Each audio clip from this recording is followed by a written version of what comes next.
Saudações, profissionais da prevenção. Meu nome é Ricardo Machado e essa aula é sobre o plano de emergência contra incêndio.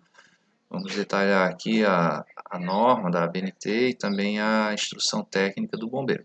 Lembrando que existem outros planos de contingência, de emergência, por exemplo, para resgate em altura, para resgate em espaço confinado, também para outros tipos de calamidades que não sejam o incêndio, a explosão, né?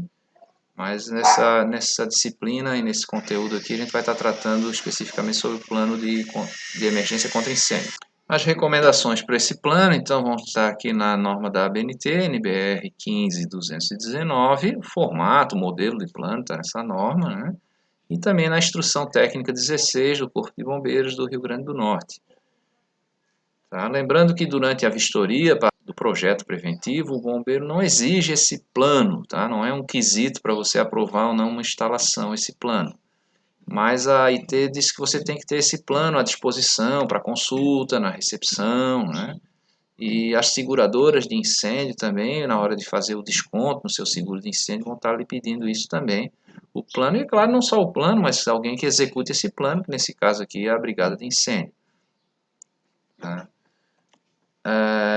Primeira coisa para fazer qualquer plano de contenção, gente, de resposta a uma calamidade aí, nesse caso aqui é um sinistro de incêndio, né? É definir os possíveis cenários, tá? O que pode ocorrer. Eu sempre digo que a gente espera o melhor, mas se prepara para o pior. Né? Tomara que nunca ocorra, mas se ocorrer, a gente tem que ter uma previsão e ter um jeito de conter aquele problema. Então, os cenários relacionados a incêndio, claro, podem ser, além do fogo, né, também a explosão, que pode originar o fogo, ou que pode ser originada pelo fogo. Também o pânico das pessoas, que pode complicar o agravamento até do próprio incêndio, complicar o abandono da nossa edificação. Também a existência de vítimas na origem desse incêndio, ou dessa explosão, ou durante o próprio abandono. Então, o caso da mobilidade, né, as pessoas que têm dificuldade de mobilidade e também as pessoas que podem ficar encurraladas por conta de uma obstrução do próprio incêndio, né?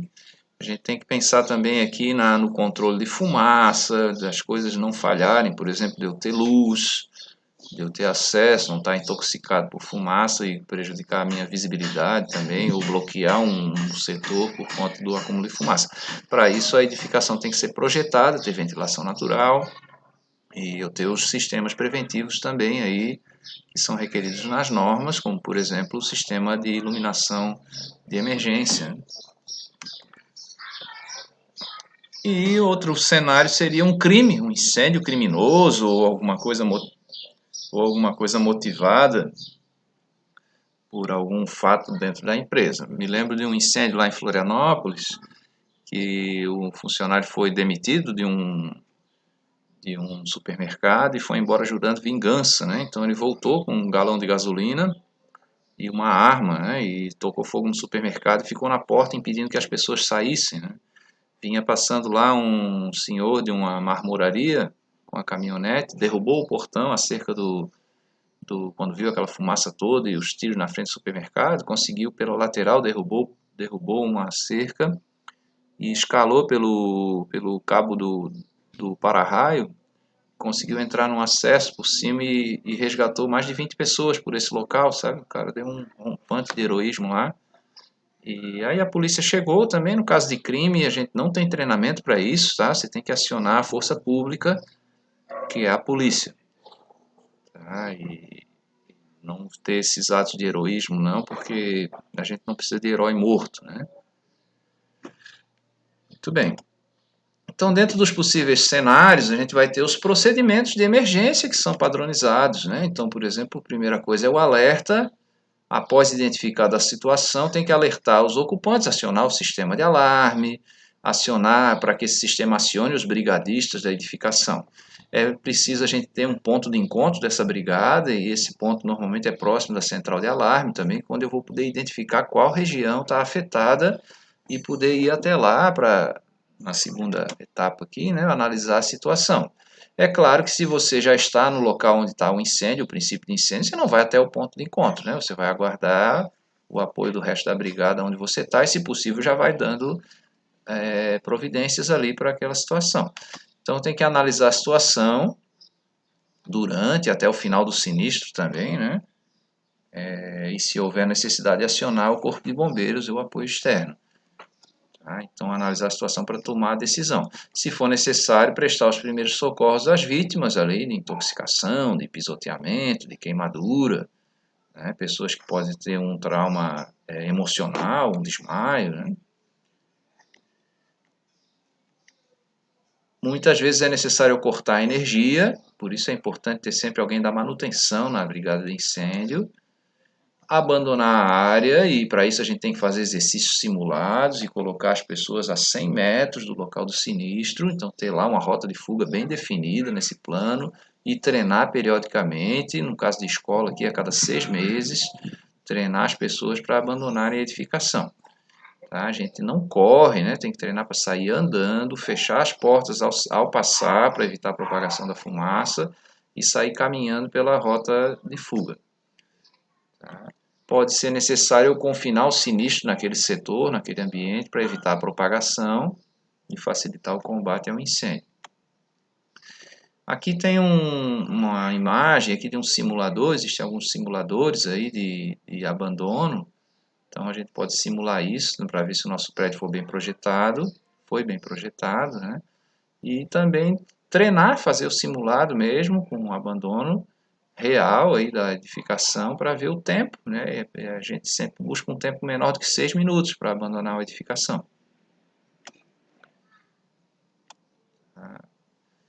Também posso ter que isolar a área fisicamente, evitar que as pessoas entrem lá. Às vezes as pessoas querem voltar para pegar algum pertence pessoal.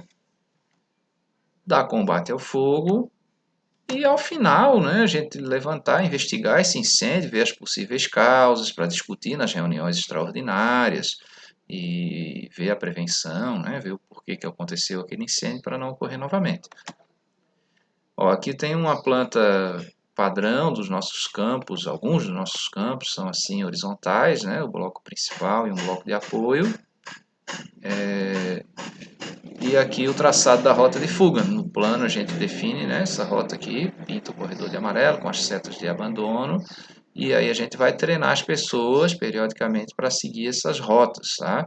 A rota tem que ser sinalizada com as placas de sinalização previstas na norma. Aqui é só o documento, né? Mas a iluminação de emergência, a sinalização de abandono de uma maneira clara, objetiva, conduzindo as pessoas para a saída mais próxima. Nos nossos treinamentos, a gente direciona todo mundo para o pior cenário, que é sair pela entrada principal lá do prédio, lá em cima. Tá? E aí a gente vê que esse vai ser o maior tempo de abandono. Né? Normalmente dá 4 minutos, a gente consegue tirar aí 400 pessoas desses 2 prédios aí em 4 minutos, 3 minutos. Tá? E é assim que é calculada a largura do corredor, né, das saídas de emergência aí, para 100 pessoas por minuto, no princípio aí, tá, no abandono. Então dá certo, todo mundo caminhando, ninguém corre. O professor, no caso de uma escola, é o último a sair da sala de aula, ele sai, fecha a porta, não deixa trancada, mas encosta a porta para evitar a propagação de fumaça e ele vem com a sua turma. Tá? Não deixa ninguém voltar. E se faz esse simulado, normalmente a gente faz durante a Semana Interna de Prevenção de Acidentes e também durante alguma semana temática aí, a Expotec, alguma semana a gente faz esse simulado, tá? E sempre se sorteia uns brindes lá, tem umas fotos aqui que já vou mostrar para vocês. A gente sorteia uns brindes, bota um sisteminha de som lá no hall de entrada e faz uma brincadeira ali, explica o porquê que foi feito esse simulado. E para contar quantas pessoas tem no prédio, a gente distribui as senhas, já vai passando nas salas, em todos os ambientes, e distribui umas senhas, e a contagem dessas senhas que foram distribuídas é a população que estava naquele momento ali do prédio. Né? Então a gente faz também nos 3 turnos, porque a gente tem aula de manhã, de tarde e de noite, com alunos diferentes. Então, naquele dia da simulação se faz nos 3 turnos e fazemos aí 3 sorteios de brindes e essa explicação. E depois se volta para a sala de aula. Muito bem, vamos voltar para o horário de trabalho normal aí, tá? Muito obrigado pela participação. Encerra o treinamento, anota, cronometra, né? E informa quantas pessoas participaram, agradece todo mundo. E é bem legal essa simulação. A gente tem também reuniões periódicas, né, onde a gente vai estar discutindo esses itens aí do calendário dos exercícios de abandono, funções de cada membro da brigada, condições de uso dos equipamentos de combate a incêndio, apresentação dos problemas também relacionados, né, à prevenção de incêndio, que a gente detecta aí nas inspeções de segurança. E a atualização de técnicas e táticas, a gente pode fazer também nessas reuniões ordinárias algum treinamento, na hora de se recarregar os extintores, aproveitar aí a carga para fazer algum treinamento dos membros da brigada. E outros assuntos, por exemplo, reformas, alterações do prédio, alterações de membros de brigada. Tudo isso a gente pode fazer nas reuniões periódicas. As coisas que não podem esperar, a gente faz reuniões extraordinárias. Tá? Normalmente se faz as reuniões ordinárias ou periódicas aí a cada mês. Em alguns casos eu posso pedir uma reunião extraordinária. Por exemplo, após ocorrer um incêndio, né, quando eu estou identificando um risco iminente que não pode esperar a próxima reunião para ser discutido, quando ocorre uma alteração significativa dos processos industriais, né, ou dos serviços, ou ainda aqui do layout. Quando houver a previsão de um serviço que possa gerar algum risco, claro, se isso não puder esperar a reunião ordinária, reunião periódica, né? Então, um serviço, por exemplo, de corte a quente, uma reforma, alguma coisa que vai ter um risco de incêndio, né? Bom, gente, aqui tem um pequeno vídeo do abandono. Vou desligar minha câmera para vocês verem melhor. Aqui é do campus de Macau, esse abandono.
Pronto, e aqui a foto então do pessoal, no momento que a gente faz os sorteios dos brindes, anuncia aqui quantas pessoas participaram. Sempre bem divertido aqui. Nesse dia aqui é o turno da noite, né? Então foram próximo de 200 pessoas aqui, total de participantes. Ó, gente, um plano de emergência, então, tem que seguir esse fluxograma. Aqui não dá para a gente ler, mas eu deixei essa figura para a gente conseguir ver ele todo. Eu cortei ele em 3 pedaços aqui. Então, a primeira parte, né, o início do fluxograma ali, é dado o alerta, o alarme, né? Vou analisar a situação e eu vou ver se realmente existe uma emergência ou se é um alarme falso. Se existe realmente uma emergência, eu vou acionar os procedimentos, que podem ser para vítima ou para incêndio. Então, existe vítima? Se sim, vou seguir o fluxo. Se não, eu vou aqui para o lado direito, né? Há incêndio? Se sim, eu vou para baixo seguindo o fluxo. Então, está aqui, ó. Há necessidade de socorro para o caso da vítima ali? Tem que prestar primeiros socorros? Há uma necessidade de apoio externo? Eu chamar, por exemplo, aí o SAMU. Né? Então, vou seguir aqui esse fluxo para a vítima. Né? No caso do incêndio, lado direito, há necessidade de apoio externo, eu chamar o bombeiro, há necessidade de eliminar riscos, né? Por exemplo, cortar a energia, cortar o gás. Há necessidade de abandonar a área, talvez não seja necessário, né? Se for, vou executar. Tá? Há necessidade de isolar aquela área, aquele ambiente. Se sim, eu vou fazer esse isolamento, se não, eu sigo o fluxo para a próxima parte aqui, terceira parte, né? Há necessidade de confinar a área, há necessidade de combater esse incêndio, ou basta eu abandonar aquilo, né? Aquela região, né? Aquele ambiente. O sinistro foi controlado, pronto, se foi, se não foi, eu retorno ao início do fluxograma. Tá? Se ele foi, eu vou partir para a investigação desse sinistro, fazer um relatório da ocorrência, né? E discutir isso com os membros da brigada de incêndio. Né? E aí, elaborado esse relatório, eu vou enviar para os responsáveis aí, para a direção da empresa, para o setor de manutenção, e sempre uma cópia fica com a brigada de incêndio, claro, e está aí encerrado o fluxo do nosso plano de emergência de incêndio. Ok, gente? Então, muito obrigado pela atenção, façam aí a atividade que está na descrição da nossa tarefa, e vamos para a próxima aula aí. Muito obrigado. Tchau, tchau.